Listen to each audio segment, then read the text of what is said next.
Frank?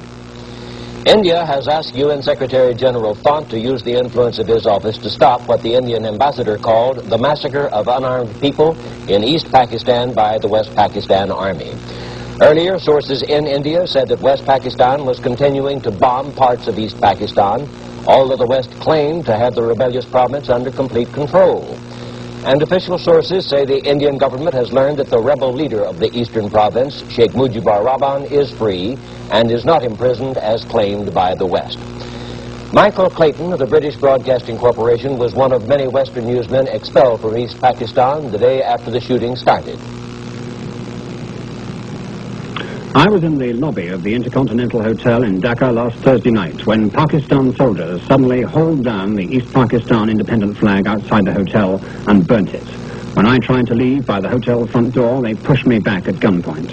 The army clampdown on Dhaka had begun. It was a ruthless exercise in intimidating the city's virtually unarmed population. Later on Friday, from the hotel, we watched tanks rumbling through Dhaka's mostly empty streets. Occasionally, a few warning shots were fired to keep people indoors. There'd been very little resistance by East Pakistan independence volunteers. An ordeal by fire was the next phase in the army's plan to quell Dhaka's resistance to the central government. Huge fires were started, including the students' hostel and some of the most crowded housing areas.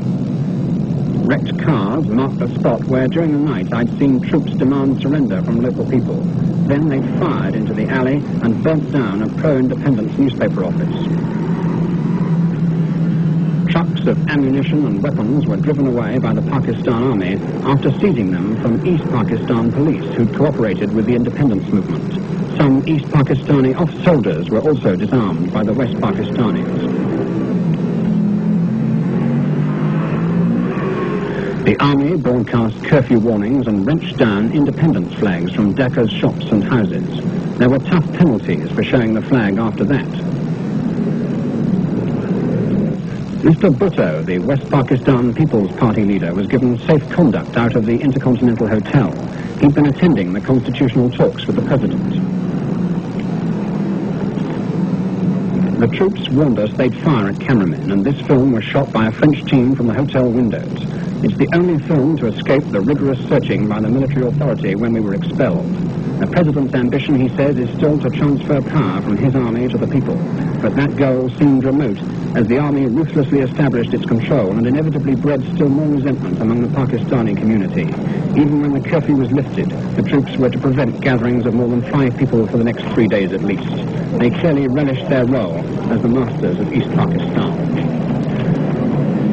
One can't estimate the number of dead so far in East Pakistan, but it would be impossible to fire guns for several hours in Dhaka and to set on fire so many buildings without causing considerable casualties.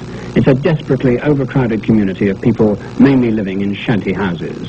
The prospect of real resistance by the East Pakistanis is much better outside the towns. And if they organize an effective guerrilla force in the country, the East Pakistanis could, in the long run, still make it impossible for West Pakistan successfully to continue its domination from its power base 1,000 miles away. Michael Clayton, BBC News, reporting. Senator Stuart Symington said today the United States should